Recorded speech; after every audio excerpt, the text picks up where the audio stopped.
Halo, Assalamualaikum warahmatullahi wabarakatuh. Jumpa lagi dengan saya Nur Hayati dalam video pembelajaran geografi. Nah, pada video kali ini saya akan menjawab pertanyaan dari teman-teman yang udah teman-teman masukkan pada link yang sudah saya bagikan ya.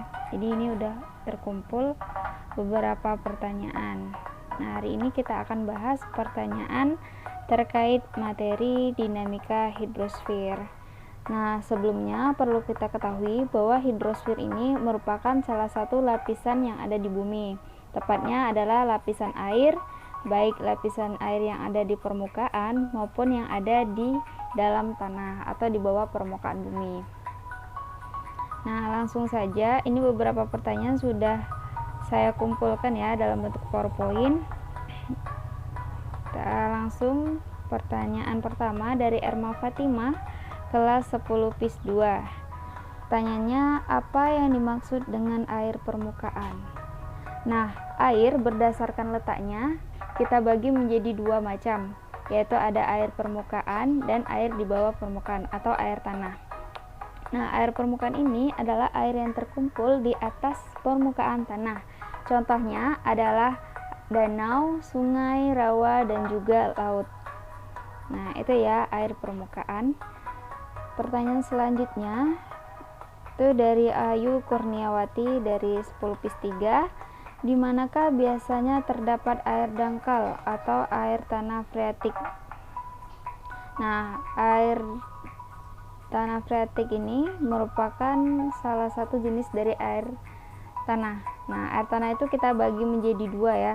Ada air tanah dangkal dan ada air tanah dalam. Nah, air tanah dangkal ini bisa teman-teman lihat pada gambar ya, yang unconfined aquifer ini merupakan air tanah dangkal, merupakan air yang berada di atas berada di atas lapisan kedap air.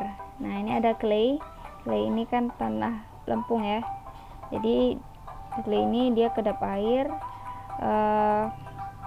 Biasanya tersebar di mana-mana ya. Air tanah dangkal ini bisa kita gunakan dengan cara membuat sumur bor.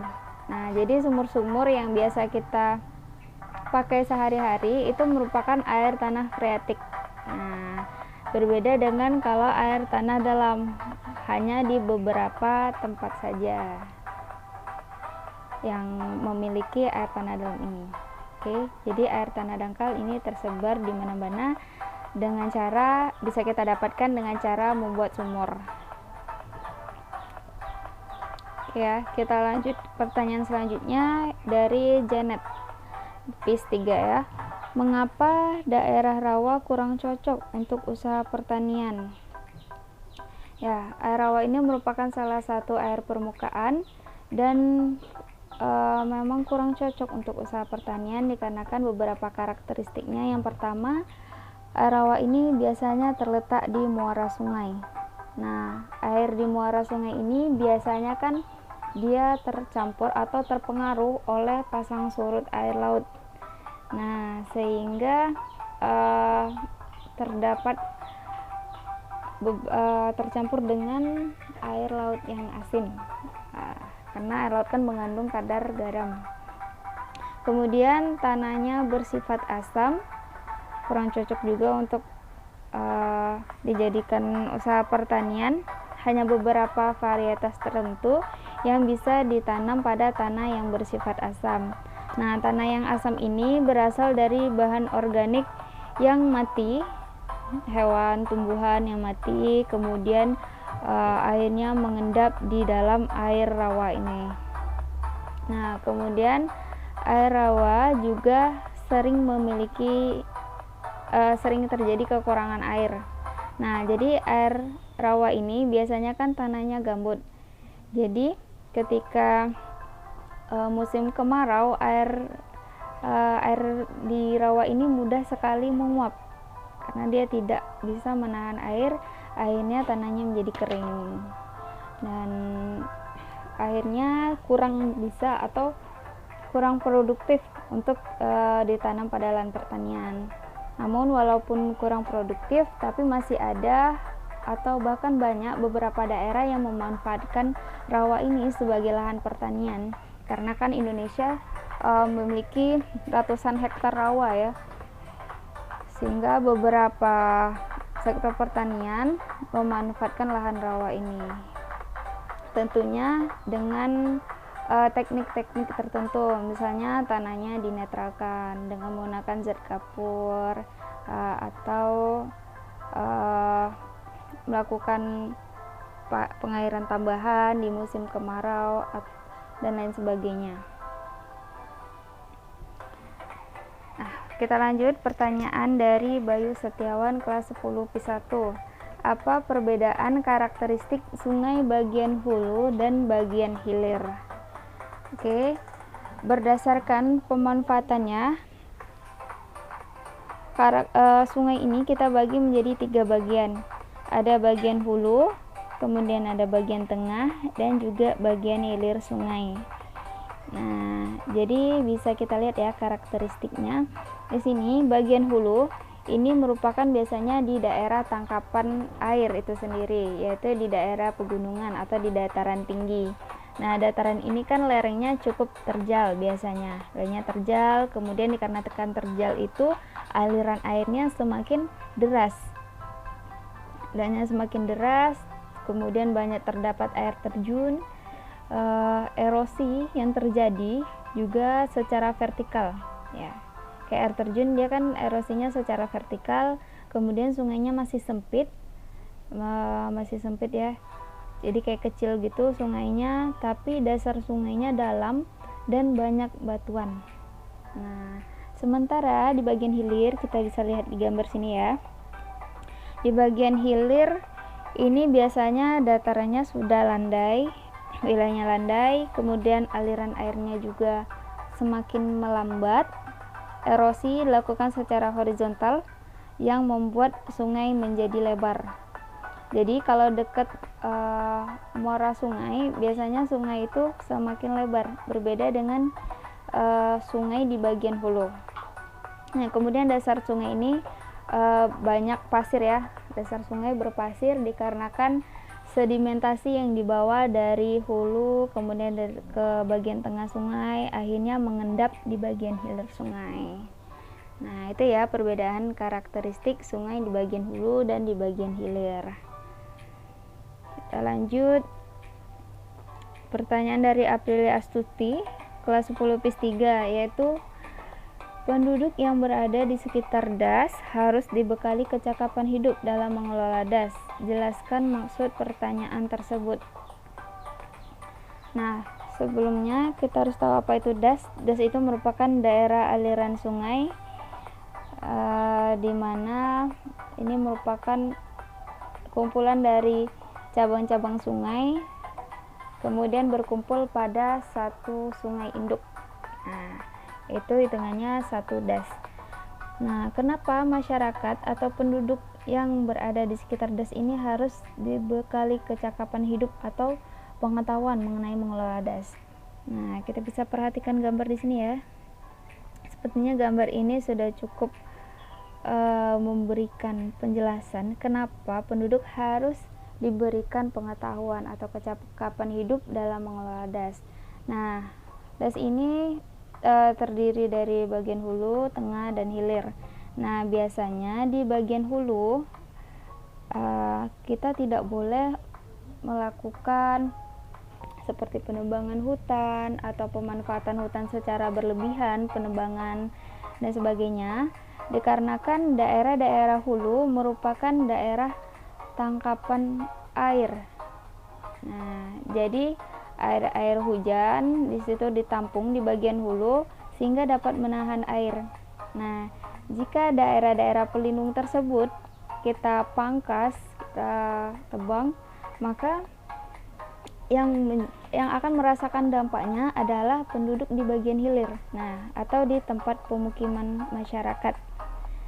Nah, karena di daerah pemukiman kan sudah tidak lagi banyak pepohonan, tetapi lebih banyak pemukiman sehingga daerah resapan airnya berkurang.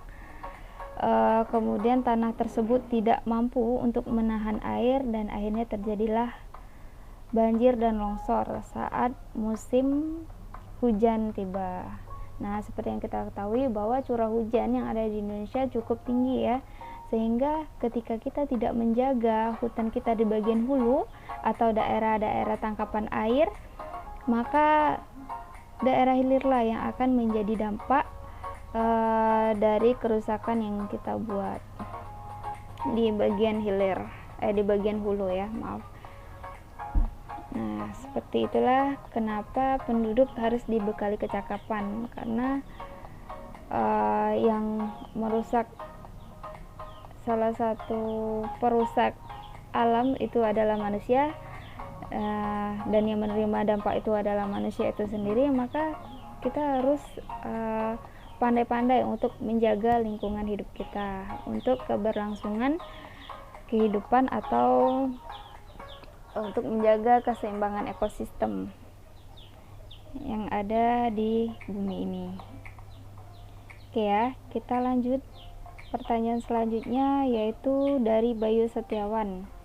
Perbedaan cara pelestarian sungai bagian hulu dan bagian hilir. Oke, ini pertanyaannya perbedaan cara pelestarian.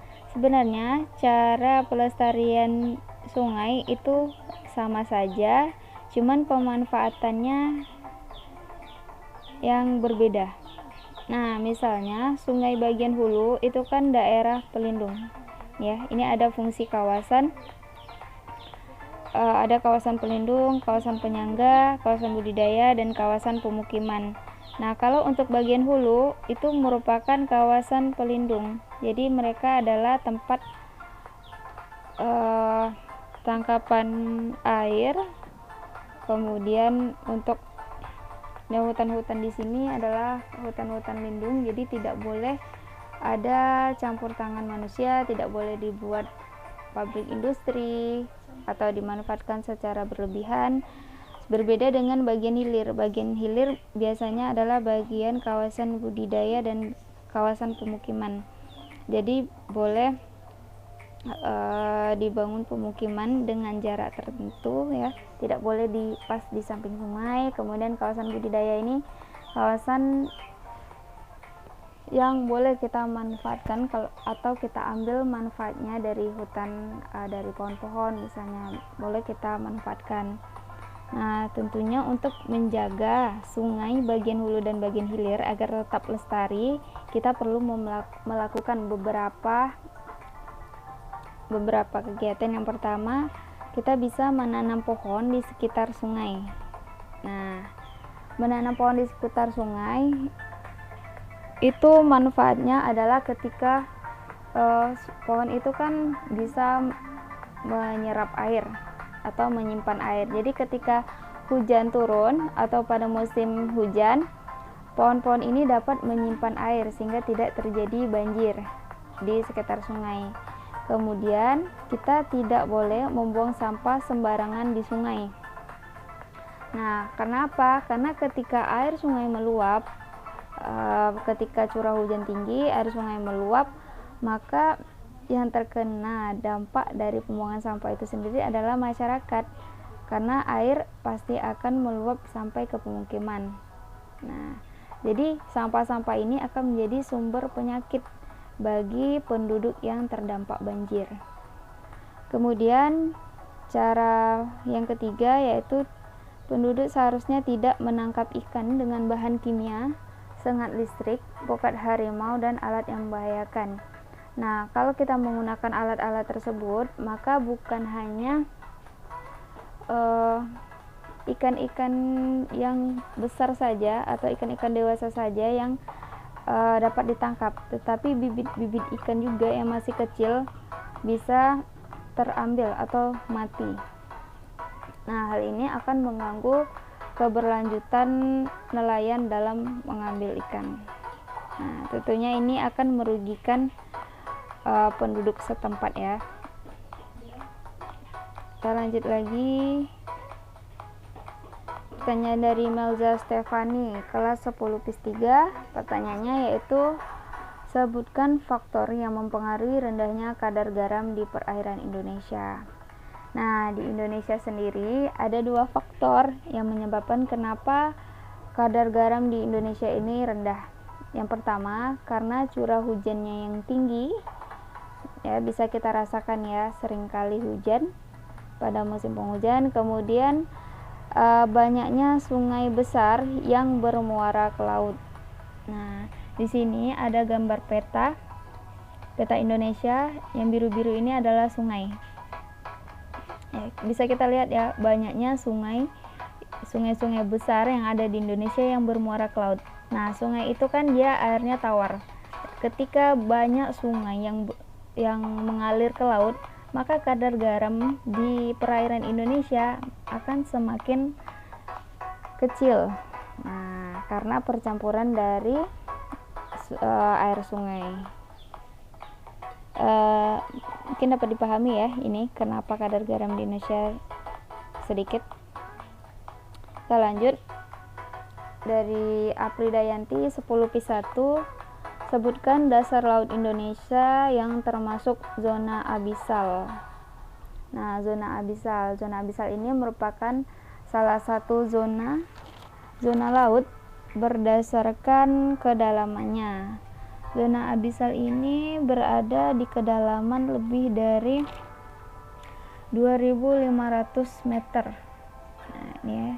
Yang pertama ada zona litoral, zona neritik, zona batial, dan zona abisal. Zona abisal ini biasanya morfologi lautnya adalah adanya palung laut dan juga dasar laut. Nah, palung laut ini merupakan cekungan yang ada di dalam laut yang berbentuk V. Ya, bentuknya V gini ya. Jadi kayak curam gitu, dan di sini biasanya tidak tertembus cahaya lagi. Nah, suhunya dingin dan tempatnya gelap. Cuman ada hewan-hewan tertentu saja yang hidup di zona abisal ini. Begitu juga dengan lubuk laut. Lubuk laut itu dia merupakan cekungan yang ada di laut, tapi dia bentuknya U ya.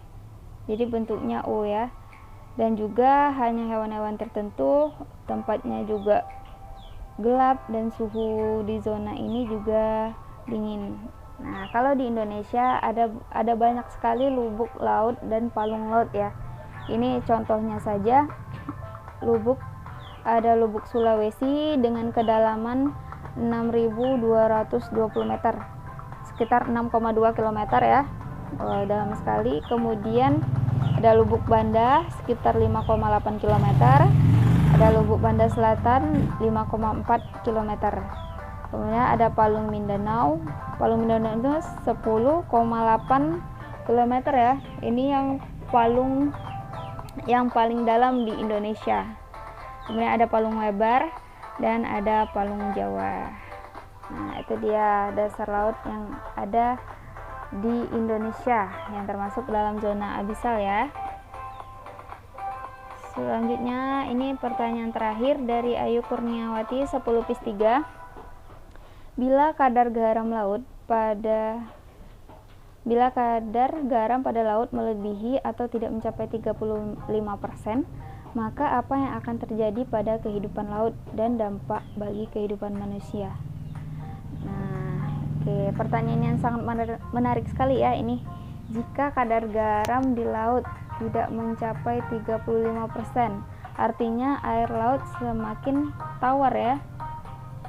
Nah, jika air laut tidak asin lagi atau sudah tawar, maka kapal-kapal di laut tidak akan bisa berlayar dikarenakan massa jenisnya tentu sudah berubah, sehingga kapal itu akan mudah tenggelam.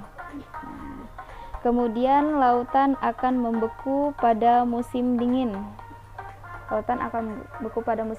Kita tahu bahwa titik beku air itu adalah 0 derajat Celcius. Jadi kalau air laut itu kan dia mengandung garam, sehingga dia tidak mudah untuk membeku. Jadi untuk daerah-daerah kutub utara dan kutub selatan itu saja yang lautnya membeku. Beberapa daerahnya membeku, tapi lautnya juga tidak membeku ya, dikarenakan adanya kandungan garam yang ada di laut. Nah, bagaimana bisa kita bayangkan ya, kalau air laut itu tawar, maka lautan pasti akan membeku semuanya. Kemudian apabila laut tidak asin, maka biota laut akan mati karena kekurangan makanan.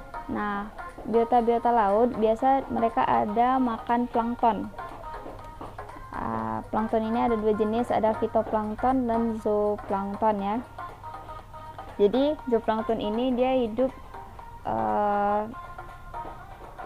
harus dengan kadar garam yang pas, jika tidak dia akan mati. Dan ketika plankton ini mati, maka biota laut akan mati karena kekurangan makanan, atau punahnya plankton akan membuat biota laut kelaparan. Nah, kemudian manusia bisa terkena wabah penyakit. Kenapa bisa? Karena laut ini dia punya sifat untuk menetralkan segala sesuatu. Jadi ikan-ikan yang mati, hewan-hewan yang mati di laut akan dinetralkan oleh air laut atau kadar garam yang ada di laut, sehingga manusia bisa terhindar dari wabah penyakit yang disebarkan oleh tumbuhan atau hewan-hewan yang mati di laut. Nah, bayangkan tsunami pada tahun 2004 ya di Aceh. Nah, itu kan banyak juga mayat-mayat atau jenazah yang terbawa arus ke laut. Nah, bayangkan jika laut tidak asin, maka mayat-mayat tersebut pasti akan membusuk di lautan, kemudian akan muncul wabah-wabah penyakit. Nah, dikarenakan adanya konsentrasi garam pada laut, akhirnya bisa menetralkan jenazah tersebut, sehingga tidak terbentuklah wabah penyakit di lautan. Nah, ini ada juga ya, jika kadar garam berlebihan itu tidak baik juga, karena air di darat akan bisa menjadi asin. Nah, di muara sungai biasanya kan terjadi pencampuran air laut dan air darat. Nah, jika terjadi pencampuran air asin ini, maka manusia akan susah untuk mencari air tawar atau air yang biasa untuk diminum. Karena kalau kita minum air garam terus, itu akan merusak ginjal kita ya. Oke, kemudian jika konsentrasi garam meninggi atau menurun, maka biota-biota laut, contohnya kepiting atau udang, akan berpindah. Nah, biota laut ini akan berpindah ke daerah-daerah laut yang memiliki konsentrasi garam yang pas. Nah, tentunya ini akan menurunkan hasil tangkapan nelayan ya. Oke, sepertinya itu saja penjelasan yang dapat disampaikan pada video kali ini. Semoga dapat dipahami. Mohon maaf ya bila ada kesalahan. Sampai jumpa pada video selanjutnya. Assalamualaikum.